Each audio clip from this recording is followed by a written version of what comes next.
Good evening. Massachusetts Lawyers Weekly would like to welcome you to our annual Excellence in the Law Awards ceremony. We are delighted to have you joining us for tonight's online event, where we'll be honoring excellence in all areas of the Massachusetts legal community. We encourage you to celebrate with your fellow attendees as we recognize honorees in the categories of up-and-coming lawyers and excellence in pro bono, legal journalism, marketing, firm administration, and paralegal work. And now, please give a warm welcome to your host, Susan Bocamazzo, publisher of Massachusetts Lawyers Weekly. Good evening and welcome to Massachusetts Lawyers Weekly's Excellence in the Law event. I'm Susan Bocamazzo, the publisher at Lawyers Weekly, and I'll be your host for tonight's program. Last year, we hosted this event for the first time in an online format. But while it does feel that now we can see the light at the end of the tunnel, it is unfortunately just not safe yet for us to celebrate in person.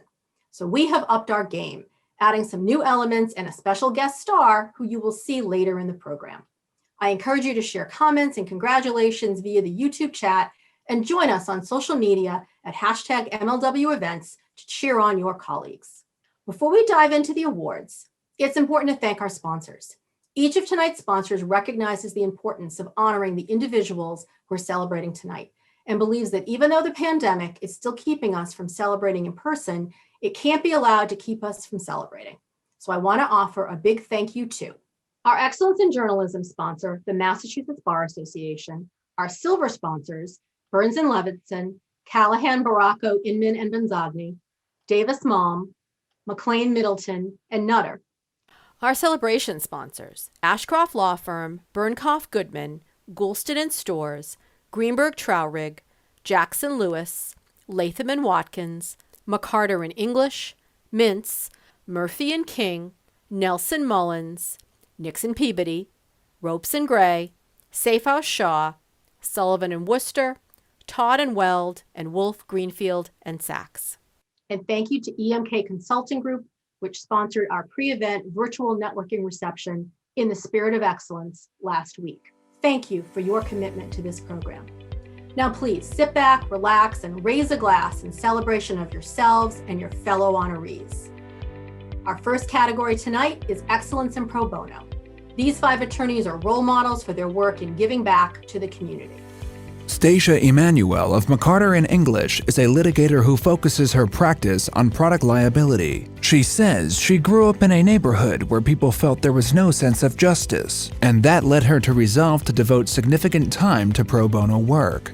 Recently, she led a team of McCarter & English attorneys and served as co-counsel with the ACLU in a lawsuit against Fall River, which had filed more than 150 criminal complaints against homeless residents for standing by the side of roads with signs and accepting money from drivers. The SJC found the relevant statute unconstitutional last December. For me, the focus was on the human element, Emanuel says. Congratulations to Stacia Emanuel. Nutter's David Ferreira has always made it a point to give back to the community through pro bono work. Those efforts have focused primarily on initiatives that address poverty and racism. Most recently, he spearheaded Nutter's efforts to provide legal assistance through the COVID-19 Eviction Legal Help Project, partnering with South Coastal County's legal services to represent residential tenants facing eviction. In a similar vein, he participates in Small Business Strong, a pro bono initiative aimed at helping small businesses struggling during the pandemic, and represents a family-owned bakery attempting to navigate the business disruptions related to COVID-19. A trustee with the BBF, he chairs the Grants Committee, which helps fund legal organizations across the state. Congratulations to David Ferreira. David, I am proud to call you my partner. You practice law with the utmost integrity and professionalism, and your commitment to pro bono service is something to be admired. Congratulations on this well-deserved award. I continue to watch your career with great interest. My warmest congratulations, David, on being recognized for your excellence in the law. You're truly deserving of this honor, not just for being an excellent attorney, but for the way that you've woven into your career your compassion for justice for the underserved. Thank you, David. You're a model for all of us to follow. David, congratulations on the recognition for all of your pro bono work. Not only is it helpful for those that you represent, but it's also great for younger attorneys to see a partner of influence invest so much time and energy into pro bono work. Congrats again. Back in March 2020, Morrison Forrester's Matthew Carlin noticed that one of his good friends had contracted COVID-19 and was documenting her experience on a Facebook page called Survivor Corps, which quickly gained popularity on the social networking site. Carlin reached out and offered his help forming a team to help transform Survivor Corps into an impactful nonprofit organization. Over the last year, the nonprofit has launched initiatives such as investing in research associated with developing a vaccine to collecting information from people infected with the virus with respect to symptoms, treatment, and recovery timelines. Survivor Corps will have a long-term impact on how diseases are treated, Carlin says. Congratulations to Matthew Carlin. As the country shut down last March, William Roberts' pro bono work heated up. The Ropes and Gray partner was tapped to assist with efforts to reduce the prison population and mitigate the impact of the pandemic in the Commonwealth's prisons and jails. Within a week, his team filed a report that was largely adopted by the SJC. The team continues to report on issues such as the incidence of infection and the number of vaccinations administered. Roberts, who has long incorporated pro bono work in his practice, is the co-supervising partner for the firm's Medical Legal Partnership Project and serves as vice chair of the board of the Volunteer Lawyers Project of the BBA. Congratulations to William Roberts. When James Rollins of Nelson Mullins recently received a text message with a picture of a truck, what made the message significant was the fact that it was sent by a client who spent the majority of his life on death row in Pennsylvania until Rollins helped to free him last June. Rollins says he has always considered pro bono work to be an important part of his practice. His long-standing commitment to defending civil rights also led to his efforts in Disability Law Center, Inc. versus Massachusetts Department of Correction, which successfully challenged the practice of isolating prisoners with serious mental illness. He is currently involved in a similar case in Rhode Island Federal Court. Congratulations to James Rollins. Congratulations to our pro bono honorees. 2020 was a year like no other, and all of us have felt its effects, both personally and professionally. We reached out to our honorees and asked them, how has the past year living through the pandemic changed you? What has this experience taught you? Here are some of their answers. Since the beginning of the pandemic, my wife and I had our second kid. We've moved twice, and I left the Justice Department in DC for the first time to move back home to the Boston area. With so many changes, it's hard to say exactly which of the adjustments in our lives are due to the pandemic. But one thing I'm sure I've learned during the pandemic is just how important it is for me to spend part of each day at home with my family. That's something I wasn't able to do at Justice when I was traveling nearly half the time. And it's part of the reason that I'm so glad to move back home and be able to focus on a litigation practice in cases that are local here in Massachusetts. The experience of working from home has taught me how to be more deliberate and purposeful in cultivating relationships. Sometimes that's just setting a schedule to check in with clients and contacts, but it's been just as important for me to check in regularly with colleagues. I've also found that mentoring and training junior attorneys, particularly those who started practicing just before or during the pandemic, has required a lot more deliberation and planning. And while I can't wait to be able to pop into someone's office again, I think learning how to deliberately cultivate relationships has been a very valuable lesson. So what has the last year of living in the pandemic taught me? First and foremost, it's certainly reinforced for me just how fortunate I am to have maintained my health and my livelihood. I certainly haven't suffered many of the terrible consequences that so many people have across the state, in the country, and the world. Professionally, the pandemic has certainly shown me just how important in-person interactions with colleagues are. I really miss being in the office, just to be able to stop by colleagues' offices and pop in to either pick their brain about work or to catch up on social issues, I'm really excited to be able to go back into the office later this year.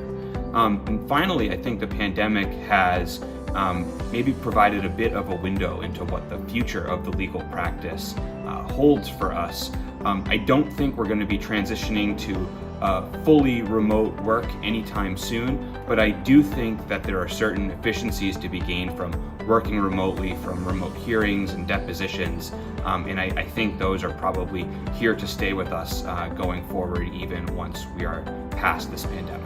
I think it would truly be an understatement to describe the pandemic as simply a challenge. I believe the pandemic has been more than that. It has created enormous impacts on the lives of families across the United States and across the globe. That said, one important takeaway and lesson that resonates very well with me is that I have utilized this time to pause, reflect, and be more intentional in spending time with family and loved ones. Like many of you who fear the unknown when working from home, for me, I lived in constant fear of my 3-year-old bursting through the door when I was on a video conferencing and video bombing me, as he often likes to do whenever he hears a video conferencing happening. And while I learned to lock the door, the more important lesson that I drew from his sporadic interruptions was that it was just a reminder to get up and to move around, and those interruptions became more like alarm bells for me to remember to take a moment to just be Stisha. I think we all have so many roles, both in our professional and personal life, that sometimes it's hard and you kind of lose sight of yourself a little bit. And so for me, I started to take a walk or watch an episode or two of Amazing Race or Survivor. And the really important lesson that I drew from all of that was really to just replenish and re-energize, because you can't successfully fulfill any of the other roles that you do in your professional or personal life if you're depleted. This past year was tough, but it taught me to be a lot kinder to myself. And it also taught me that being outdoors is the key to my happiness. So the pandemic has really changed me. It's really taught me the importance of kind of just the essentials of life, being healthy, having loved ones healthy, being gainfully employed, having a place to live where you're safe. It's just the most important thing in life. Oftentimes we can get caught up in everything that's going on in the world, and you just forget the essentials of life and what makes it really important. And if you're not healthy, you really can't do anything. If you're not happy, you're not as functional.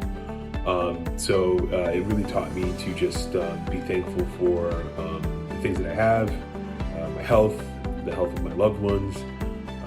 And so that's really the kind of lesson that the pandemic has taught me as we kind of get close to the end of it all. Thank you. Hi, my name is Valerie Moore, and this past year has taught me the extraordinary lengths that we will go to be together.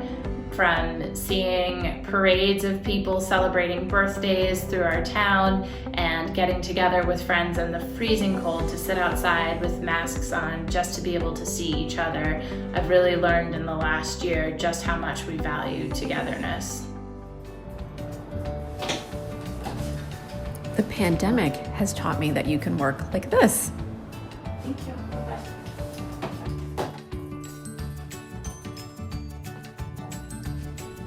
But that it's okay to work like this.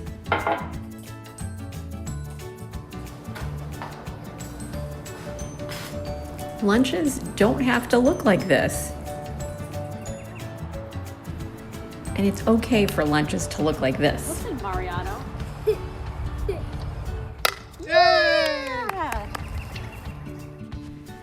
It has also taught me that while these may be precious, Llama, red pajama, reads a story with his mama. so is this. Mama kisses baby's hair. Llama goes downstairs. We'll feature more responses from our honorees later in the program. The following honorees are being celebrated for excellence in marketing, paralegal work, and firm administration. They are some of the often unsung heroes who are critical members of our legal teams. Kristen Brophy was a theater and music major when she started her first law firm job as a conference center coordinator at a large Boston law firm. Then she found herself increasingly working with the marketing department. My background taught me to think on my feet, she says. Now she's the director of client strategy at Legal Internet Solutions, Inc., where she advises small law firms across the country on business development. She's extremely active in the Legal Marketing Association and sits on the Northeast Region Board as a director at large for marketing and communications. Congratulations to Kristen Brophy. Lisa Murray is the co-founder and president of Communications and Media Relations at Trevi Communications, which she launched in 2011 after many years focusing on lawyers and law firms. For the past decade, she has worked with clients across New England on projects ranging from one-on-one business coaching to full-scale rebranding projects to serving as an outsourced marketing PR manager. Active in both community and legal industry-related groups, she is a longtime member of Legal Marketing Association New England, and currently is vice chair of the LMA's Boston Steering Committee. In addition, she is a founding board member of the Boston chapter of the law firm Media Professionals Group. Please join me in congratulating Lisa Murray. Gail Lyons is the Senior Director of Business Development and Marketing at Morgan, Lewis & Bockius. When she started out, marketing was still relatively new to law firms, which afforded her the opportunity to learn from the bottom up as she worked on business development efforts for the firm's corporate practice, life sciences, technology industries, and emerging business groups. To help lawyers build their business development skills, she has developed a dedicated newsletter that highlights opportunities as well as various programming, including workshops on biography makeovers, pitch meeting trainings, and a business development boot camp. Lyons is active in the Legal Marketing Association and is a member of the steering committee for the BBA's branding workshop. Congratulations to Gail Lyons. Marianne Monagle joined Golston & Stores as an assistant to the office manager when the firm had only 40 attorneys. Over the years, her role changed dramatically, and today she serves as Senior Director of Human Resources at a firm of 225 attorneys. She plays a key role in firm culture, helping launch Golston's Leadership Academy, a year-long program for managers, and Golston Connects, which helped employees stay connected once the pandemic hit. The program offers virtual museum visits and walking tours of famous cities, book and knitting clubs, and a monthly birthday party. Monagle says it doesn't matter how many people attend. Those people just feel connected and feel less isolated and alone. Congratulations to Marianne Monagle. Megan Pulvios is the executive director at Murphy & King, where she oversees the daily functions and overall operations of the firm. During her tenure, she has revitalized the firm's website and social media presence and restructured billing practices and procedures. Over the last year, she developed and implemented its pandemic response policies. This was a particularly challenging year for all of us, she says. She's active in the Boston chapter of the Association of Legal Administrators, and this past year served as its president. She also gives back to the community, volunteering with Bridge Over Troubled Waters, the Chelsea Soldiers Home, and YMCA Training, Inc. Please join me in congratulating Megan Pulvios. Deborah Giannotti is a litigation coordinator at Burns & Levinson, where she works on whistleblower, discrimination, and civil rights cases.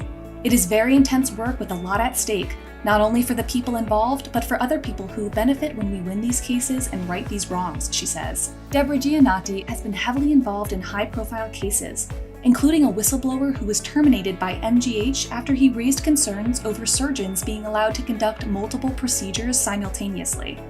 A member of the firm's Racial Justice Task Force, as well as the Inclusion and Diversity Committee, Giannotti volunteered as an online poll watcher with Massachusetts Election Protection 2020.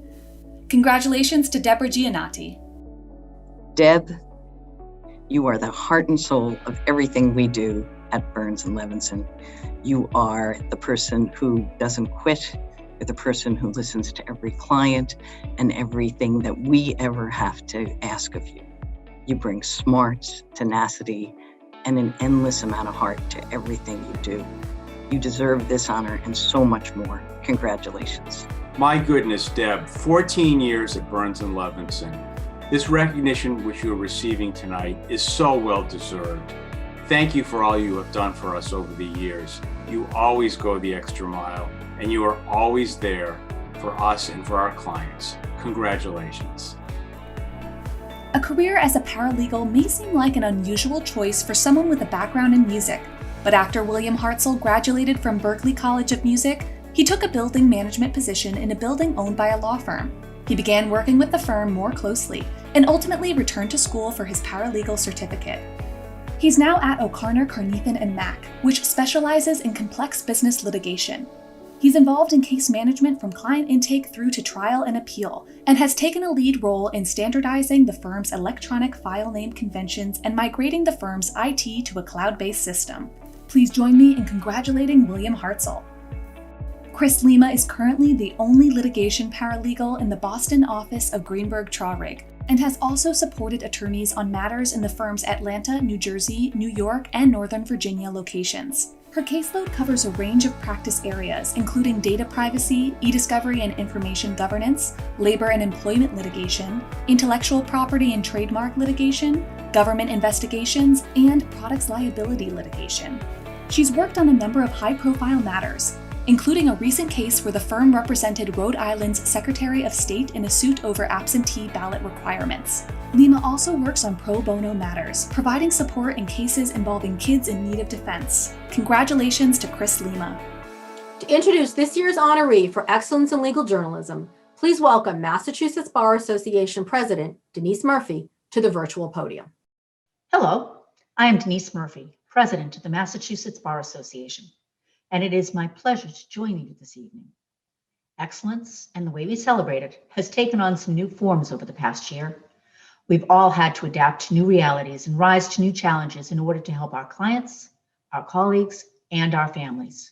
It hasn't always been easy, but I'm so proud of the way our legal community has persevered. Like you, the MBA discovered and took advantage of virtual capabilities we never thought we'd need, which has helped us continue our educational offerings and community programming. It has also enabled us to conduct critical advocacy work, addressing systemic changes to legal processes that have adversely impacted historically underrepresented people in our community. I am grateful for the conversations we're having with the MBA's own Diversity, Equity, Inclusion Committee, our Wellbeing Standing Committee, court and other state leaders, and other allied organizations who are working with us to root out systemic inequities in our profession and our system of justice. I invite all of you to join us at the MBA as we look to tackle the important work ahead. This will take more than a village. It will take hard work and a firm commitment to change. For tonight, I am honored to be part of this celebration, and I thank our friends at Lawyers Weekly for providing this opportunity for the MBA to sponsor the Excellence in Journalism Award. The Excellence in Journalism Award is given annually to a reporter whose coverage of the legal system in Massachusetts best reflects the commitment to truth and justice shared by both the bar and the press. It now gives me great pleasure to introduce this year's Excellence in Legal Journalism honoree, Deborah Becker, a senior correspondent and host at WBUR. In the interest of full disclosure, I must confess, I'm a big fan. A familiar voice at Boston's NPR news station since 1998, where she's also served as a substitute host on several WBUR programs, Deborah is one of the most highly respected journalists covering the criminal legal system, mental health, and addiction. This past year, her reporting brought into sharp focus the pandemic's outsized impact on all three of those areas. On criminal justice, Deborah's work kept WBUR listeners on top of how shutdowns and measures taken in response to the pandemic impacted access to courthouse and jury trials. As one of the leading reporters covering how the pandemic was affecting incarcerated individuals in Massachusetts, she amplified important stories that otherwise might have flown under the radar. Deborah's impressive coverage of criminal justice reform efforts at the State House, including those related to police reform and the processes surrounding commutations and clemency, illuminated systemic inequities and the steps that state leaders are taking to address them. We look forward to her continuing work on these critical and ongoing efforts. Throughout her storied career, Deborah completed several fellowships on addiction, mental health, juvenile justice, and journalism in the law. She's earned many awards, both from within the radio industry and from outside organizations who have recognized her work on mental illness. Tonight, we as a legal community are proud to add to her well-deserved accolades. Please join me in congratulating our very worthy recipient of the Excellence in Legal Journalism Award, Deborah Becker.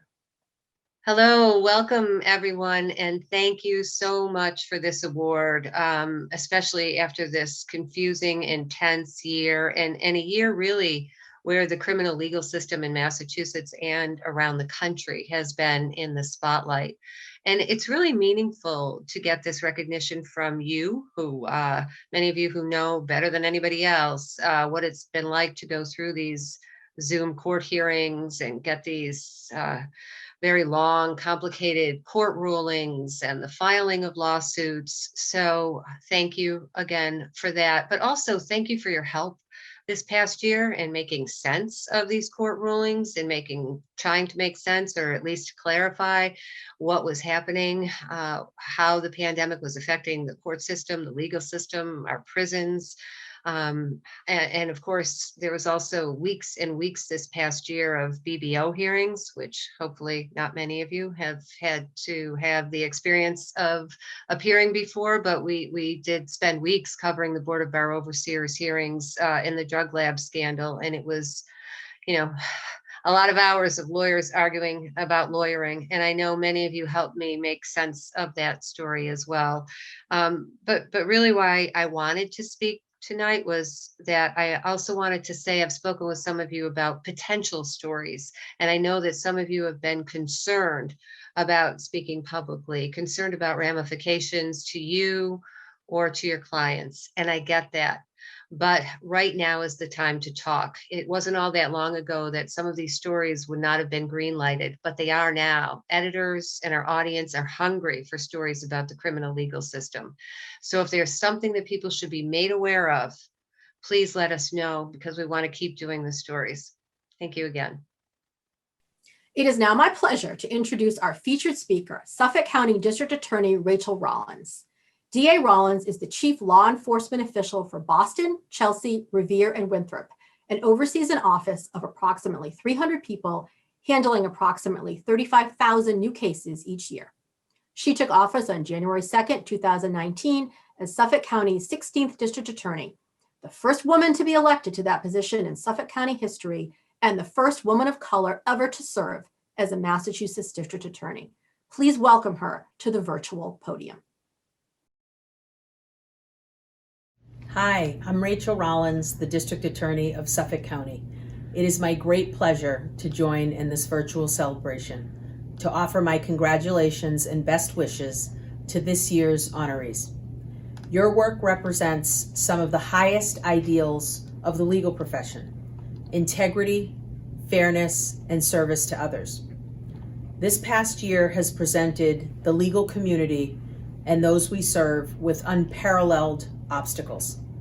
It also created opportunities to innovate and adapt in creative ways, allowing us to meet these unprecedented challenges. Many of those innovations will become integral to our daily lives and work going forward. When I look back on the struggles we have worked to overcome during the past year as we battled a global pandemic, my thoughts go to those individuals and organizations who worked tirelessly to bring about positive change and solutions, and particularly those in public service, in public health, and the field of law. The past year has brought with it also a racial reckoning between Black and Brown communities and law enforcement. The eruption after the public deaths of George Floyd, Ahmaud Arbery, and Breonna Taylor by law enforcement or its proxy sparked one of the largest social justice movements we have ever seen. At the same time, we unfortunately experienced increases in acts of hate against our AAPI brothers and sisters, and a steady climbing increase in anti-Semitic language and hate crimes, growing anti-immigrant and non-citizen rhetoric and harm, and the pandemic all the while is exposing and exacerbating the systemic inequities and harm that are brought on certain poor and BIPOC communities. Many of us are exhausted. I know that I am. But as legal professionals, we are uniquely positioned to serve and assist those who have been harmed and whose voices have been ignored or silenced. The law is a powerful tool to create systemic change. I predict that we will move forward from these challenging times stronger than before and with a focus on greater equity across all areas of our society. We will accomplish this goal in large part through bold leadership, which this year's honorees have embraced and embodied. You represent the present and the future of our profession, and I am so proud to count you among our ranks. Congratulations once again to all of this year's honorees. Celebrate today, because tomorrow we get back to work. Thank you.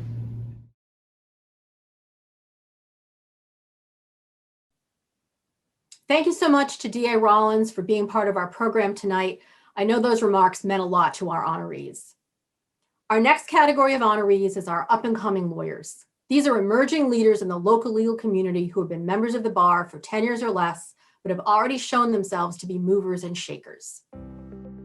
Dalia Bonzagni is a partner at family law firm Callahan, Baracco, Inman, and Bonzagni. She enjoys developing relationships with her clients as well as handling challenging cases, including those involving fathers' rights, high net worth divorces, issues under the state's new alimony statute, and high-conflict child custody disputes. Bonzagni, who comes from a family of doctors but admits blood makes her queasy, says she chose family law because she enjoys helping people get through one of the hardest times of their lives.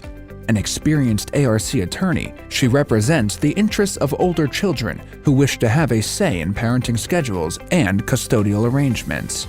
Congratulations to Dalia Bonzagni. Dalia, congratulations. Everyone at the firm is so proud of you, and we can't think of anybody more deserving than you to receive this award. I'm so honored to have you as a partner, and I truly believe that you're one of the best and most empathetic and compassionate family law attorneys in Massachusetts. Again, congratulations. We're so proud of you. After clerking at the First Circuit and prosecuting high-profile public corruption cases at the U.S. Department of Justice, Simon Cataldo recently moved into private practice. Now a partner at the Ashcroft Law Firm, he represents clients in government and internal investigations, election and political law matters, and complex commercial litigation. He says his proudest achievement as a lawyer to date was prosecuting former Arizona Sheriff Joe Arpaio and obtaining a conviction for criminal contempt for detaining people based on their suspected immigration status. Even though Arpaio was pardoned, I was proud to work with a team that didn't let political circumstances deter us from seeking justice for his criminal acts, he says. Congratulations to Simon Cataldo. Wolf, Greenfield & Sachs' Elizabeth DeMarco litigates complex patent lawsuits and related international trade issues in a variety of forums, including U.S. District Court and the International Trade Commission. She also handles post-grant proceedings before the Patent Trial and Appeals Board and maintains a busy pro bono practice, including work with the Volunteer Lawyers Program and the Yale Legal Services Organization. She says she decided to become a lawyer because she was a math major in college and wanted to find a career outside of academia where she could use the same skill set. And the legal field was a logical extension, pun intended. Congratulations to Elizabeth DeMarco. Patrice Dixon is a labor and employment law attorney who counsels clients on a wide range of state and federal employment and labor laws, handles collective bargaining negotiations, and advises on the interpretation of collective bargaining agreements. She recently moved to Jackson Lewis after 7 years in the public sector with the Massachusetts Department of Transportation. She's the president-elect of Massachusetts Black Women Attorneys, a member of the 2021 class of the BBA's Public Interest Leadership Program, and serves on the BBA's Government Lawyers Forum. What's the best piece of professional advice she's received? It's important to focus on learning the law, but it is equally important to focus on becoming a leader in the community. Congratulations to Patrice Dixon. Tara Dunn is a litigator at Todd & Weld, who handles both criminal and civil matters, including commercial litigation, employment, and civil rights. She's the current vice president of the Massachusetts Black Women Attorneys and a board member of both the Civil Rights and Restorative Justice Project and Prisoners Legal Services. She says a case she handled for the former is one of the most satisfying matters she's worked, as she and a partner were able to prove that Henry Gilbert, a black man who was killed in the 1940s, had actually been lynched. It's incredibly satisfying knowing that Mr. Gilbert's story and family are getting the recognition they deserve, she says. Congratulations to Tara Dunn. Sherry Dwoskin of Brown Rudnick represents creditor groups, investors, equity holders, and trustees in all aspects of complex Chapter 11 cases and restructurings of distressed companies, and uses strategic and innovative negotiation and litigation to increase creditor recoveries. She maintains an active pro bono practice with the Volunteer Lawyers Project and serves as co-chair of the New England Network of the International Women's Insolvency and Restructuring Confederation. Sherry says she nearly didn't become a lawyer. She was pursuing a PhD in literature, but realized that while she loved research and writing, she wanted to do those things in a way that would have a real-world impact. Congratulations, Sherry Dwoskin. Commercial litigator Laurel Gilbert of Hinckley Allen has tackled every aspect of litigation in a range of forums, including Massachusetts and New York state courts, federal courts throughout the country, Delaware Chancery Court, administrative bodies, and arbitration. She focuses her practice on intellectual property work, particularly patent and trade secret litigation. A member of the firm's Women's Forum and Associate Liaison Committee, she also volunteers as a Know Your Rights presenter with the PAIR Project. She says her proudest professional achievement was helping secure an immigration detainee's release as the COVID-19 pandemic intensified last year. Congratulations to Laurel Gilbert. Andrew Hamilton of McLean Middleton is a trial lawyer who helps companies and individuals solve complex business, real estate, land use, and landlord-tenant problems. By focusing on each client's particular needs and goals, he works towards creative, effective, and lasting outcomes. Hamilton, who sits on the executive board of the Boston Inns of Court, is committed to pro bono work and was the 2016 recipient of his firm's Jack Middleton Pro Bono Legal Services Award. The son of a police officer and a teacher, he says he became a lawyer because he believes that a strong and flourishing legal system is the only way to protect individuals' rights and freedoms. Congratulations to Andrew Hamilton. Good evening. McLean Middleton celebrates and congratulates all honorees tonight. We give a special shout out and congratulations to our colleague Andrew Hamilton for being honored tonight as a Mass Lawyers Weekly Excellence in the Law up and coming lawyer. Well done, Andrew.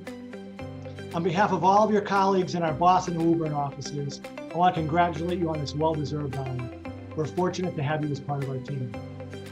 Congratulations, Andrew. Since you joined McLean Middleton as a summer associate, it's been great to watch you develop your trial skills in commercial and real estate litigation. Andrew, we've had the pleasure of working together on many challenging matters, including through the crucible of trial. You're an excellent lawyer, and more important to me, a person of high moral character. Congratulations on your award. Congratulations, Andrew. Well deserved. Congratulations, Andrew. Bernkopf Goodman's Alan Hankins handles all aspects of transactional commercial real estate, buying, selling, leasing, financing, and everything in between. Last year, he became one of the youngest attorneys in his firm's history to make partner. He's a member of the firm's governance committee, a volunteer mentor at Harvard Business School, and an alumni of the Boston Chamber of Commerce's Future Leaders program. What's something about him that might surprise you? He sold books door to door for 3 summers in college to earn money for law school. It was by far the most challenging thing I've ever done, but I learned an incredible amount about people, he says. Congratulations to Alan Hankins. As a member of Latham & Watkins' emerging company's practice, Daniel Hoffman works for clients at the forefront of cutting-edge solutions in technology and healthcare and represents them in all stages of their life cycle, from incorporation through venture financings and, ultimately, in some of the region's most notable M&A deals. a volunteer with the Boston chapter of Lawyers Committee for Civil Rights. His work with the organization includes participating in seminars for entrepreneurs in underprivileged communities. Why did he decide to become a lawyer? I always enjoyed being analytical and negotiating, and being a lawyer allowed me to do that.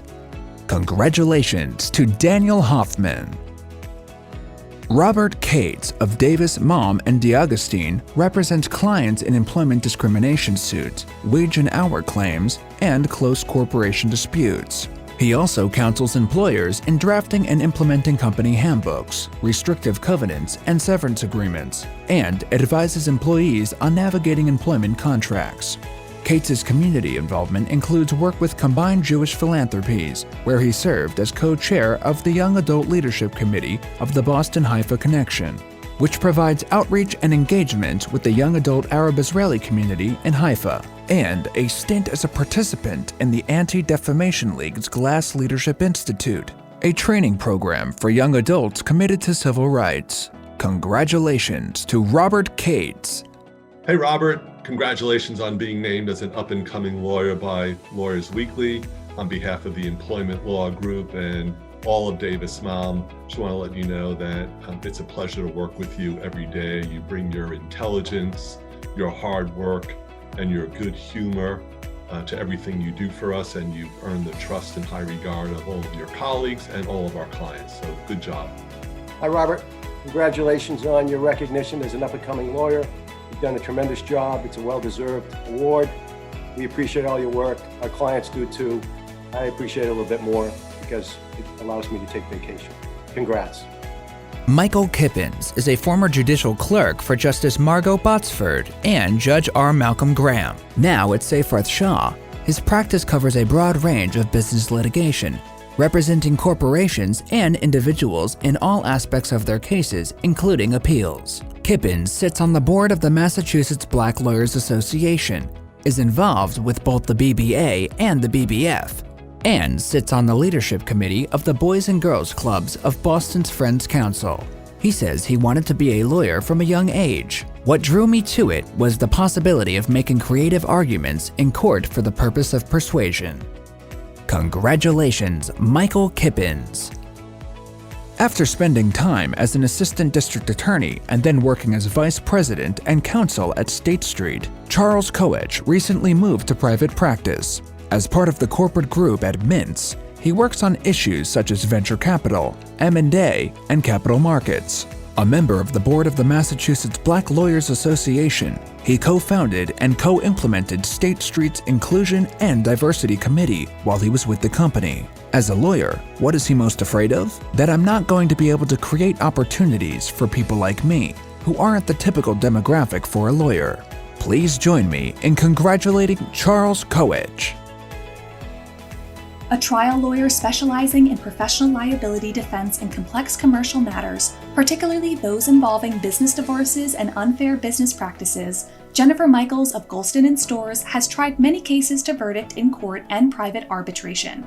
She is an active participant in bar association and other professional activities, and volunteers for the National Trial Competition.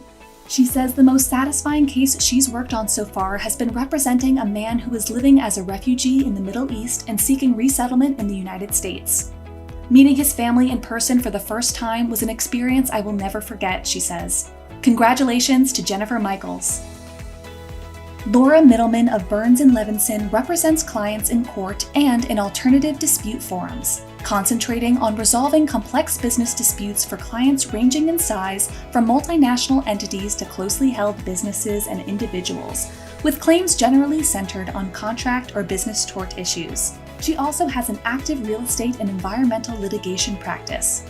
A past participant in both the WBA's Women's Leadership Initiative and the Boston Chamber's Women's Leadership Program, she serves on her firm's Associates and Technology Committees. What's one thing about her that might surprise people? She's a champagne fanatic currently studying for her master-level champagne certification through the Wine Scholar Guild. Congratulations to Laura Middleman. On behalf of Burns & Levinson, I'd like to congratulate our friend and partner Laura Middleman for being named an up-and-coming lawyer by Massachusetts Lawyers Weekly. Laura, it's been such a privilege to get to know you and work with you. over the years, and you've developed so much as an attorney to get to this point. As a world-class marathoner, as a wine connoisseur and a world traveler, you bring so much more to the table and to our firm than just being a lawyer. We are so proud of you. Congratulations, Laura. As a land use and environment lawyer at Nutter, Valerie Moore works with clients to determine how to build what they want to build on their property, whether by obtaining the required permits or resolving title issues. She also defends permits on appeal, handles a variety of real estate litigation matters, and advises clients on various permitting, compliance, and enforcement matters. She's a member of the Greater Boston Chamber of Commerce 2020 Women's Leadership Program, sits on the board of directors of the Margaret Fuller Neighborhood House, and is currently handling an asylum case through the PAIR Project. Please join me in congratulating Valerie Moore. We congratulate Valerie for this terrific recognition of her accomplishments and service to the community. In this environment, it's challenging to satisfy our professional responsibilities, as well as make meaningful contributions in pro bono and in civic engagement. Valerie has excelled in balancing her excellent legal work with her commitment to serve those in our community who need our support. Thank you, Valerie, for your very, very important work.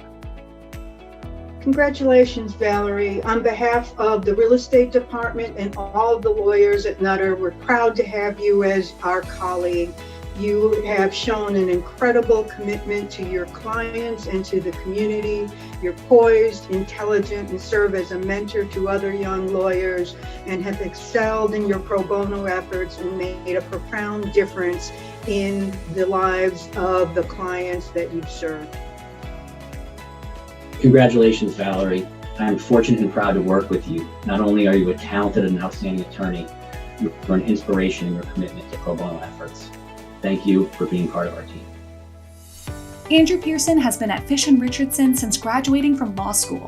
He primarily handles complex trade secret and patent cases, particularly complicated legal scenarios related to technologies like robotics, software, semiconductors, and circuitry. A member of the Diversity and Inclusion Allyship Affinity Group and a participant in the Allyship Accelerator program, his recent pro bono work centers on immigration and housing.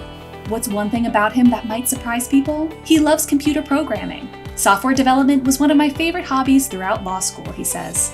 Congratulations to Andrew Pearson. A former union and tenant organizer, Mark Padula's career grew out of the row houses and downtown office towers where he strategized with tenants and janitors. Today, he's wage and hour counsel in the U.S. Department of Labor's Office of the Solicitor, where he litigates and supervises major lawsuits to protect the rights of low-wage workers and immigrants. Why did he become a lawyer? As a teenager, I first traveled to Central America and met young people my own age who were struggling to survive. That trip sparked in me fundamental questions about economic and racial inequality that have shaped my life and career, he says. Congratulations to Mark Padula. Kelly Pechet's litigation practice at Greenberg Traurig focuses on labor and employment issues as well as complex e-discovery matters. Her employment work includes discrimination, harassment and retaliation claims, and wage and hour class actions. In the e-discovery arena, she regularly provides clients with counseling on a variety of information governance matters, such as record retention, data privacy, and cybersecurity. A member of the Boston Chamber of Commerce's Women's 2020 to 2021 Leadership Program, she does pro bono work for kids in need of defense and volunteers at local animal shelters and dog rescue organizations. Congratulations to Kelly Pechet. In her practice at McDermott, Will & Emery, Amy Pimentel delivers practical legal advice on cutting-edge privacy and cybersecurity issues facing technology, healthcare, and life sciences companies around the world. Co-founder and president-elect of the Filipino-American Lawyers Association of Massachusetts and co-chair of the Privacy and Data Security Committee of the National Asian Pacific American Bar Association, she says the most exciting and the scariest thing about practicing in privacy and cybersecurity is that the law can't keep up with technological developments. As a result, I sometimes need to take logical leaps when providing advice to clients. Congratulations to Amy Pimentel. Carla Reeves began her legal career as a general business litigator, but realized she was drawn to the people-oriented practice of employment law. Today, as a member of Goulston & Storrs Employment Group, she focuses on management-side employment litigation, counseling, and government and internal investigations. She devotes significant time and energy to bar involvement, serving as co-chair of the Women of Color Committee of the WBA, as the state's representative to the Board of Directors of the National Conference of Women's Bar Associations, on the Programs and Professional Development Committee of the Massachusetts Black Lawyers Association, and on the board of the Volunteer Lawyers Project of the BBA. Congratulations to Carla Reeves. Ryan Rosenblatt of Sullivan in Worcester has a litigation practice that focuses on bankruptcy and complex commercial litigation, including work on cases covering, among other things, racial discrimination, assault and battery, intentional business torts, Section 363 bankruptcy sales, and commercial eviction defense. He volunteers with the BBA's Corey Clinic, represents individuals at unemployment benefits appeals, and last year received the Volunteer Lawyers Project Dennis McGuire Pro Bono Award. He says he's always enjoyed the theater of law and chose his undergraduate degree in theater and philosophy because it would be useful for his ultimate goal of litigating. Congratulations to Ryan Rosenblatt. Skadden Arps Sade Severin focuses her practice on mergers, acquisitions, and other transactions for private and public companies in the pharmaceutical, life sciences, and technology industries. She's a member of the Boston office's Affinity Network and serves as an informal office leader for Black attorneys and staff to meet and discuss social issues. Outside of work, she's involved in Boston for Dominica, which was organized after the island, where her late father was born, was nearly destroyed by a hurricane. She's also active in pro bono, handling immigration matters ranging from helping a client obtain special juvenile immigration status to assisting with green card applications. Congratulations to Sade Severin. A member of the Government Investigations and White Collar Defense Practice Group at Nixon Peabody, Joshua Sharp assists clients with internal investigations, regulatory inquiries, grand jury matters, and criminal defense. The recently tapped partner who has a Varsity Blues case set for trial in September also litigates civil matters and offers counsel on Bank Secrecy Act compliance. Active in pro bono, his most recent case involves assisting a widow of a United States Army veteran in obtaining what is essentially a life insurance benefit that the Army has ruled her ineligible for. The case is currently pending before the Army Board of Correction for Military Records. Congratulations to Joshua Sharp. Taisha Sturdivant's real estate practice at Sullivan in Worcester focuses primarily on affordable housing and community development law, but includes all aspects of transactional commercial real estate as well. She has represented for-profit and nonprofit developers, lenders, property managers, and asset managers in multifaceted real estate deals, utilizing everything from low-income housing tax credits to complex loan facilities. A board member of Family Aid Boston and Housing Navigator Massachusetts, she says one of the most satisfying matters she's worked involved preserving multifamily housing in the Fenway neighborhood of Boston. It took Herculean efforts to safeguard that housing stock, she says. Congratulations to Taisha Sturdivant. Seth Urbanowski of Siegel, Lipschitz, Lowe, and Martin represents clients across the state in elder law matters. He serves as a fiduciary in a variety of capacities and represents both petitioners and respondents concerning abuse, neglect, and exploitation. He serves on the board of the Massachusetts Guardianship Association and on the SJC's Access to Justice Commission COVID-19 Task Force. He says the most satisfying matter he's worked on was a contested guardianship matter involving an elder who was on the verge of losing their home to foreclosure. With hours to spare, Urbanowski obtained orders approving a sale and preserving the equity. I recall walking out of the land court calling my client elated, he says. Congratulations to Seth Urbanowski. The past year has really emphasized for me the importance of not being glued to my desk all day. Pre-pandemic, I never realized how active I really was during the day. Whether it was walks from my car to the office, to run downstairs to grab lunch or an afternoon coffee, or to go down the hall to meet a colleague, those little movements and breaks during the day really helped keep me active and helped me keep up my focus. Once we shifted to working from home, it was pretty easy to be sedentary and to spend 20 hours a day in my bedroom, which had now become my home office. And those first few weeks of working at home were really rough on me, physically and for my mental health. So after that, I've really had to make it a focus to stay active and get some fresh air from time to time. I often go for walks when I'm on calls, take little breaks to go play with my kids, little things during the day, a few minutes here and there just to stay active and get some fresh air. And while the background noise of the city can make walking and talking during calls difficult sometimes, the renewed focus and mental health benefits that come from that have really helped me become a better lawyer. During the pandemic, I've experienced new forms of lawyering, like remote court hearings, electronic signatures, notarizations, and virtual legal aid clinics. I've learned that we always had the means to provide these alternative forms of access to justice. We just needed a push. These systems are critical to underserved communities, so it's incumbent on us as members of the bar to make sure that they continue after the pandemic. This past year, as COVID-19 and racism have raged on, I have learned how to maintain a steady purposefulness, somewhere in between raw passion and emotion and apathy. Just really learning how to take things day by day, learning how to preserve my energy so that I can continue to fight the good fight for the long haul.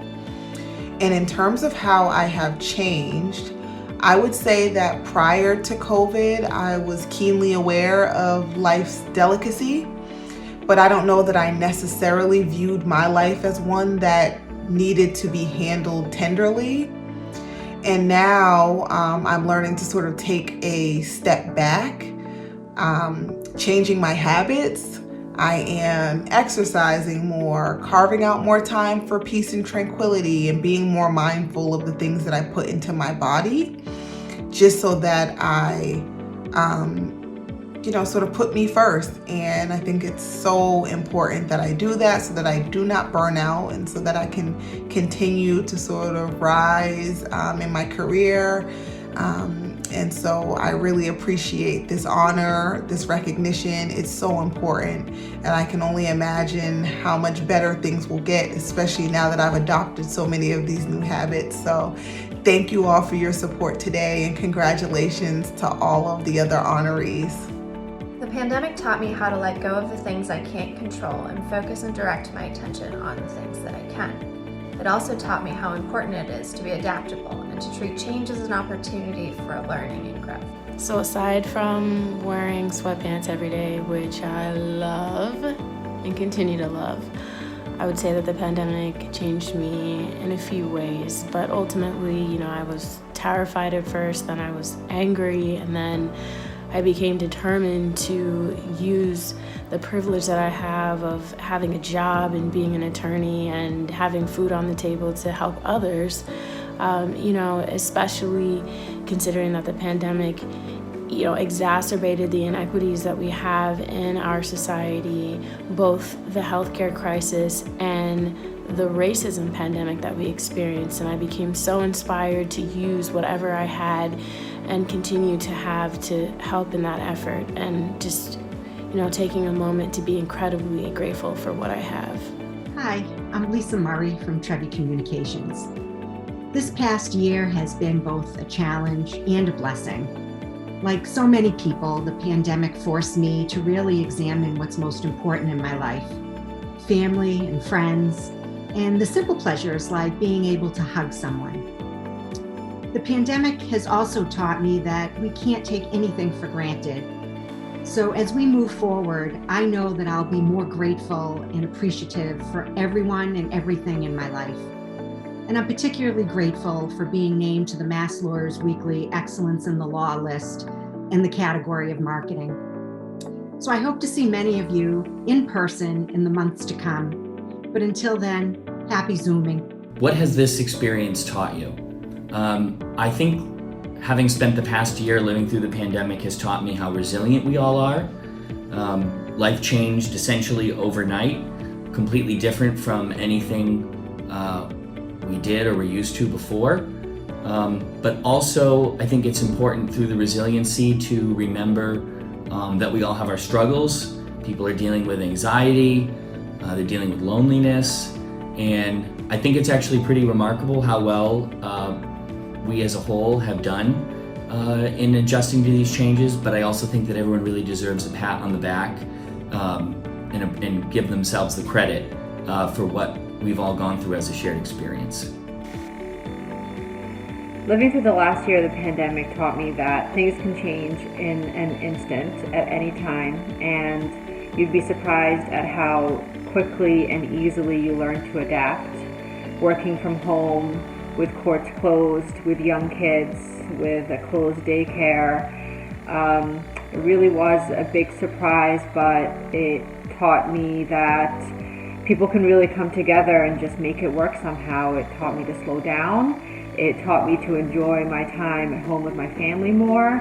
And it taught me that I really enjoy working from home where I thought I didn't before.